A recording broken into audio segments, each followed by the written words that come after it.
దేవుని సన్నిధిలో ఒక మాటను మనం ఈ కొత్త సంవత్సరం, నూతన సంవత్సరం సందర్భముగా నూతన తలంపులతో, నూతన ఆలోచనలతో, నూతన ఉద్దేశాలతో దేవునిలోకి మనం అడుగు పెడదాం. గడిచిన సంవత్సరం దేవుడు మనల్ని కంటికి రెప్పలా కాపాడాడు. మనందరికీ తెలుసు కదా, చాలా సందర్భంలో మనం చూసుకుంటూ వచ్చాం. ఈ కరోనా పరిస్థితిని బట్టి ఎంతమంది అతలాకుతలం అయిపోయారంటే, చాలా మంది కోటీశ్వరులు పిల్లలు సైతం చనిపోయారు. కాబట్టి మనం వారికంటే గొప్పవారం కాదు, కానీ కేవలం దేవుడిచ్చిన కృపను బట్టి, దేవుడు చూపిన కృపను బట్టి దేవుడు మనలను బ్రతికించి ఉంచాడు. ఇంకా 2022 అనే సంవత్సరాన్ని దేవుడు మనకి ఇచ్చాడు. దేవునికి స్తోత్రం.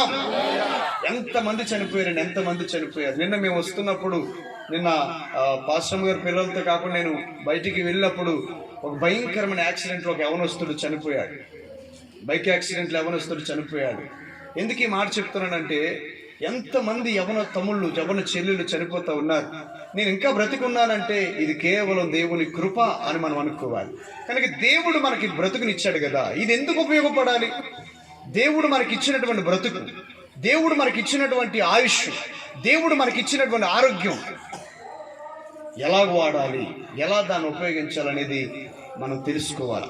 అలా తెలుసుకున్నవాడే నిజమైన జ్ఞానవంతుడు. తమ్ముడు ఎక్కువ దయచేసి ఈరోజు మనకి చక్కటి దేవుని యొక్క సందేశాన్ని మనం ఆలకిద్దాం. చూడండి, కీర్తన గ్రంథం 20వ కీర్తన, కీర్తన గ్రంథం 20వ కీర్తన 10 నిమిషాలు వాక్యాన్ని శ్రద్ధగా ఆలకించాం. 4వ వచనం చదవండి. నీ కోరికను సిద్ధింపచేసి నీ ఆలోచన యావత్తును సఫలపరుచునుగాక. దేవునికి స్తోత్రం. చాలా జాగ్రత్తగా ఆలకించండి. ఈ ప్రపంచంలో, ఈ భూమి మీద ఉన్నటువంటి ఈ ప్రపంచంలో ప్రతి మనిషి కూడా కోరుకునేది ఏంటంటే, నా కోరిక తీరాలి, నా ఆశ తీరాలి. ఈ రోజున పుట్టిన మనిషి మొదలుకొని చనిపోయేంత వరకు ప్రతి మనిషికి కోరికల పుట్ట. ప్రతి మనిషి జీవితం కూడా ఎలాంటివి? కోరికల పుట్ట అన్నమాట. అంటే ప్రతి మనిషికి కొన్ని వేల లక్షల కోరికలు ఉంటాయి మన జీవిత కాలంలో. ఈ కోరికలు తీరాలంటే అది మన వల్ల జరిగేదా? కాదండి. దేవుని యొక్క వాక్యం చెబుతుంది, మనిషి ఎన్నో ఆశపడతాడు, కానీ దేవుడు ఏది తలస్తాడో అది మాత్రమే జరుగుతుంది.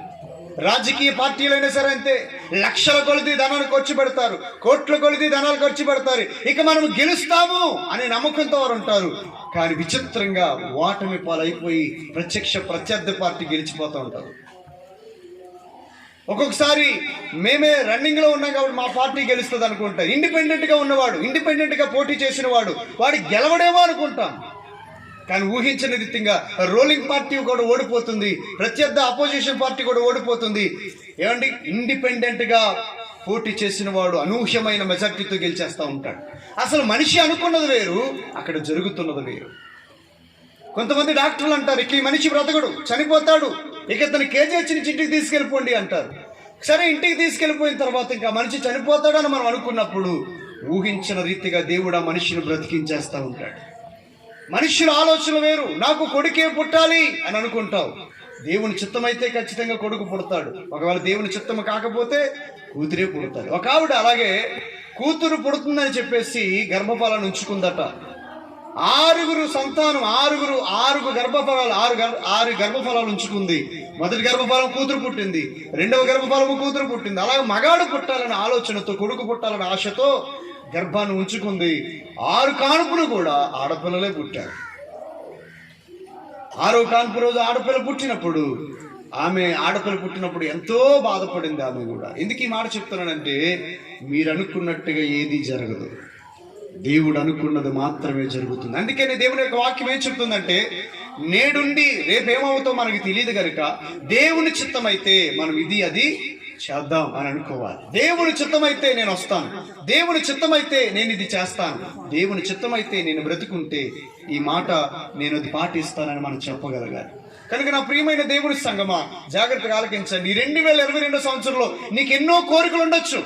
ఉద్యోగం కావాలనో, వివాహం జరగాలనో, బిడ్డలు పుట్టాలనో, లేకపోతే ఇంతవరకు కమలపాకలో ఉన్నాను ఒక మంచి ఇల్లు కట్టుకోవాలనో, లేకపోతే అప్పులు 2021లో బోలెడు అప్పులు చేసేసాను, అప్పులు తీర్చాలనో, లేకపోతే నేను ఒక మంచి బైక్ కొనుక్కోవాలి, ఒక మంచి కారు కొనుక్కోవాలి, ఒక మంచి వస్తువు నేను కొనుక్కోవాలి.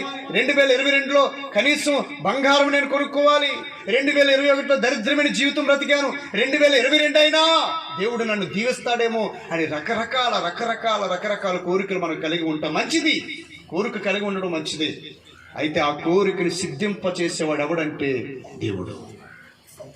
నువ్వు ఇల్లు కట్టాలన్నా, వ్యాపారంలో లాభం రావాలన్నా, బంగారం కొనాలన్నా, ఉద్యోగం రావాలన్నా, బిడ్డలు పుట్టాలన్నా, నీ స్థితి మారాలన్నా, నీ స్థితి గొప్ప స్థితికి వెళ్ళాలని నీ ఆలోచన ఏదైతే ఉందో అది జరగాలంటే గనక ఆకాశమందున దేవుడు తదాస్తు అనాలి. దేవుడు అలా జరుగునుగాక అనాలి. అప్పుడు మాత్రమే మన కోరిక జరుగుతుంది. అందుకని కీర్తన గ్రంథం 20వ కీర్తన ఆశీర్వాదకరమైన కీర్తన నేను చదివించాను ఈ రోజున. అన్ని దీవెనలే ఆ కీర్తనలో. ఆయన ఏమంటున్నాడంటే, నీ 2022లో నీ కోరికను సిద్ధింపచేసి నీ ఆలోచన సఫలం అవ్వాలి అంటే ఏం చేయాలో దేవుడు చెప్తున్నాడు. చూడండి, ద్వితీయోపదేశకాండం 11వ అధ్యాయం 10వ అధ్యాయం.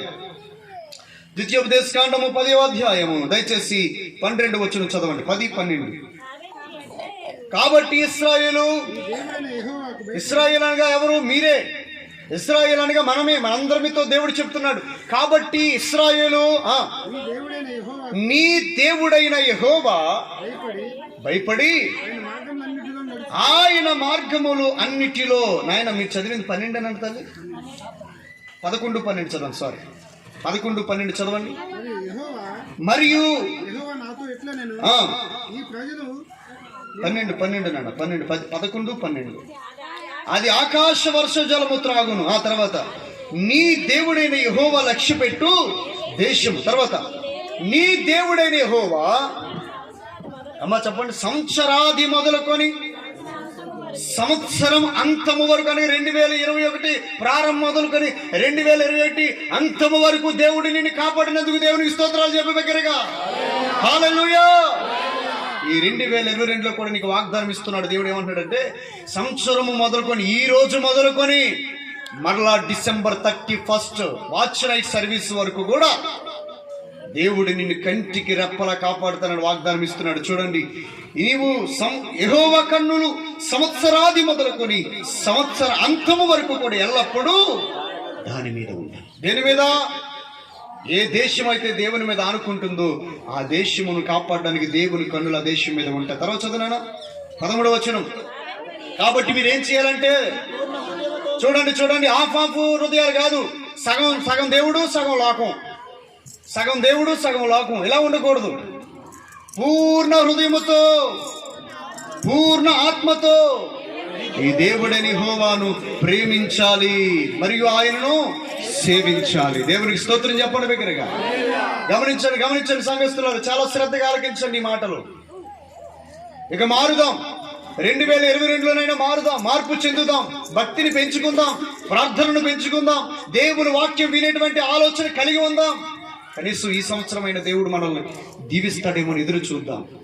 నా ప్రియమైన దేవుని సంగమా, 2022లో నీ కోరిక తీరాలంటే, నీ ఆలోచన సఫలం అవ్వాలంటే దేవుడు చెప్తున్న విషయం ఏంటంటే, నీ పూర్ణ హృదయముతో ఆయనను ఆరాధించాలి, ఆయనను సేవించాలి.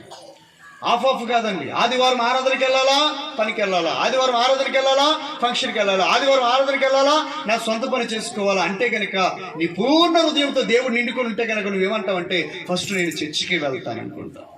అంటే మన గుండె దేనితోనైతే నింపబడుతుందో ఆ పని మనం చేస్తాం. కాబట్టి పూర్ణ హృదయంతో నువ్వు దేవుని నింపుకున్నప్పుడు ఖచ్చితంగా నువ్వు దేవుని సన్నిధికి ప్రథమ స్థానం ఇస్తావు. తర్వాత ఏమన్నాడు చదవండి. నేడు నేను మీకు ఇచ్చు ఆజ్ఞలను మీరు జాగ్రత్తగా వినిన యెడల. మీరు చూడండి, నేనిచ్చిన ఆజ్ఞలు, నేనిచ్చిన కట్టడలు, నేనిచ్చిన నియమాలు మీరు జాగ్రత్తగా వినాలి. సంఘస్థులారా, 2022ను గుర్తు పెట్టుకోండి. జాగ్రత్తగా దేవుని మాట మీరు వింటే, జాగ్రత్తగా మాట వినమంటే అర్థం ఏంటండి? చెప్పాను మీకు చాలా సందర్భం. మాట వినమంటే అర్థం ఏంటి? దేవుడు చెప్పిన మాటను చెప్పినట్టు చెయ్యాలి. అది మాట వినడం అంటే. అబద్ధం ఆడొద్దు అని దేవుడు చెప్పాడంటే నువ్వు అబద్ధం ఆడకుండా ఉండాలి. అప్పుడు దేవుడు మాట విన్నట్టు లెక్క. దేవుని మాట వినడం అంటే అర్థం ఏంటంటే ఆయన చెప్పింది చెప్పినట్టుగా చెయ్యాలి. చెప్పింది వినేసి చేయకపోతే విన్నట్టు కాదు, చెప్పింది విని చెయ్యాలి, అప్పుడు మనం వినినట్లు. చూడండి, నీ దేవుడైన యెహోవా ప్రేమించి ఏమన్నా ఆయన నీకు ఇచ్చిన ఆజ్ఞలను మీరు జాగ్రత్తగా వింటే ఏమవుతుందో తెలుసండి, చదవండి.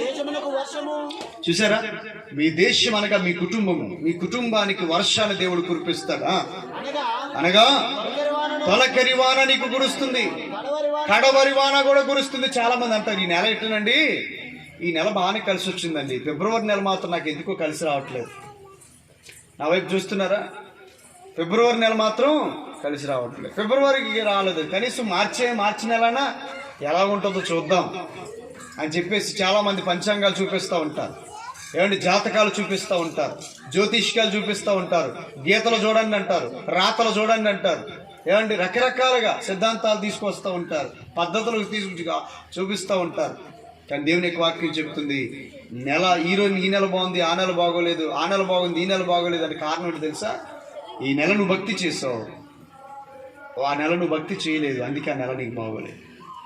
దేవుని యొక్క కటాక్షం, దేవుని యొక్క కృప ఏ మనిషి మీద అయితే ఉంటుందో ఆ మనిషికి ఎప్పుడు కూడా కడవరి వాన, మొదటి వాన, ఏమండి కడవరి వాన కూడా దేవుడు మనకి కురిపిస్తాడు. తర్వాత చదవండి, అందువలన నీవు చూసారా, దేవుని ఆజ్ఞలు పాటిస్తే తొలకరి వాన, కడవరి వాన నీకు పడుతుంది.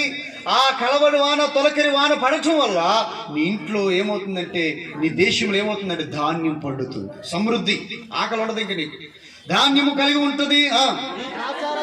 ద్రాక్షారసము, ఫ్రూట్స్ అనగా రైస్ నీకు దొరుకుతుంది, ఫ్రూట్స్ నీకు దొరుకుతాయి. నీ నూనెను నీవు కూర్చుకుంటావు అంటే సకల సమృద్ధి అండి. తినడానికి తిండి, కట్టుకోవడానికి బట్ట, ఉండటానికి ఇల్లు, సంతోషము, సమాధానం, ఆనందం అన్ని సమృద్ధిగా దేవుడు నీకు ఇస్తాడు. ఎప్పుడంటే ఆయన ఆజ్ఞలను 2022 నువ్వు పాటించాలి. ఇది కంపల్సరీగా మీరు గుర్తుపెట్టుకోండి. తర్వాత చదవండి, నీవు బాగా తిని తృప్తి పొందుతావు. చూసారా, ఏమీ లేదండి, దేవుని మాట ఆలకిస్తే చాలు, నువ్వు తిని తృప్తి పొందుతావు. బైబిల్ గ్రంథంలో ఒక మాట వ్రాయబడి ఉంది, యేసు ప్రభు 2 రొట్టెలను 5 రొట్టెలను 2 చేపలను తెచ్చినప్పుడు 5,000 మంది ఎలా తిన్నారో తెలుసు. అక్కడ వ్రాయబడిన వాక్యం, తృప్తిగా తిన్నారంట, కడుపు నిండగా తృప్తిగా తిన్నారని ఉంటుంది యోహాను సువార్తలో. నా ప్రియమైన దేవుని సంగమా, తృప్తి అనేది ఉండాలి. ఈ రోజున చాలా మంది ప్రజలకు తృప్తి ఉండటం లేదు. తృప్తికరమైన జీవితం ఉండాలి, ఉన్నదానితో తృప్తి పడేటువంటి సందర్భం కలిగి ఉండాలి, ఉన్నదానితో తృప్తిపడి జీవించడం కలిగి ఉండాలి. అందుకని అంటున్నాడు, నీవు తిని తృప్తి పొందిన తర్వాత నీ పశువుల కొరకు, నీకు మాత్రమే కాదు నీ పశువులకి కూడా సమృద్ధి. చూసారా, దేవుని మాట ఆలకిస్తే ఎంత లాభమో, మనకే కాదు మన ఇంట్లో ఉన్న పశువులకి కూడా సమృద్ధి. నీ చేనులో కూడా గడ్డి మొలుస్తుందట. చూసారా, కొన్ని ప్రాంతాలు మీరు చూస్తే పంటలు పండటం లేదు. దేవుడు అంటున్నాడు, నా మాట వింటే నీ పంట చేలు కూడా పెరుగుతాయి. తర్వాత అంటున్నాడు, మీ హృదయము గ్యాప్ ఇచ్చి, అక్కడ మీ హృదయం అన్నది గ్యాప్ చూసారా, మీ హృదయము అని గ్యాప్ ఇచ్చి మాయలలో చిక్కి త్రోవ విడిచి ఇతర దేవతలను పూజించి వాటికి నమస్కరించకుండా, అమ్మా ఇది మీరు జాగ్రత్త పడండి. నా ఆజ్ఞలను పాటిస్తే దేవుడు చెప్పేది ఏంటంటే, నీ కోరికను సిద్ధింపజేసి నీ ఆలోచన సఫలపరుస్తాను. ఎప్పుడు? నా మాటను విన్నప్పుడు. అయితే మాయ మాటలకు లోబడి ఆడేది చెప్పాడని ఈడేది చెప్పాడని, అలా ఆడేది చెప్పాడని ఈడేది చెప్పాడని నువ్వు మాయ మాటలు నమ్మి విగ్రహాల దగ్గరికి వెళ్ళి పూజలు చేస్తే గనక జాగ్రత్త, నీకు వచ్చినటువంటి తొలకరి వాన, కడవరి వాన ఆగిపోతుంది. నీ భూమి ఫలభరితంగా ఫలించకుండా ఆగిపోతుంది. నువ్వు తిని తృప్తి పొందడానికి అవకాశం లేకుండా పోతుంది. అప్రియమైన దేవుని సంగమా, తిని నువ్వు తృప్తి పొంది ఉండాలి. దేవుని స్తోత్రం చెప్పండి బిగ్గరగా, హల్లెలూయా. కాబట్టి దేవుడు మాయలలో చిక్కుపడకండి. 2021 ఏదో గతించిపోయింది. 2022 ఏ మనుష్యుడు మాయలలో చిక్కుపడద్దు. మాయలలో చిక్కుపడకుండా ఏం చేయాలి? విగ్రహారాధన జోలికి వెళ్లకుండా ఏమన్నాడు తెలుసా, హెచ్చరిస్తున్నాడు, జాగ్రత్త పడండి. తర్వాత చదవండి, ఒకవేళ నువ్వు జాగ్రత్త పడకపోతే యెహోవా మీ మీద కోపపడి ఆకాశమును మూసేస్తాడు. చెప్పారు కదండి, దేవుని మాట వింటే పరిశుద్ధమైనటువంటి జీవితం. దేవుని మాట వింటే సమృద్ధి, దేవుని మాట వింటే తృప్తి, దేవుని మాట వింటే తొలకరి వాన కడవరి వాన. ఇక్కడేమంటాడు తెలుసా? దేవుడి కోపాన్ని రేపితే కనుక వర్షాన్ని ఏం చేస్తాడు?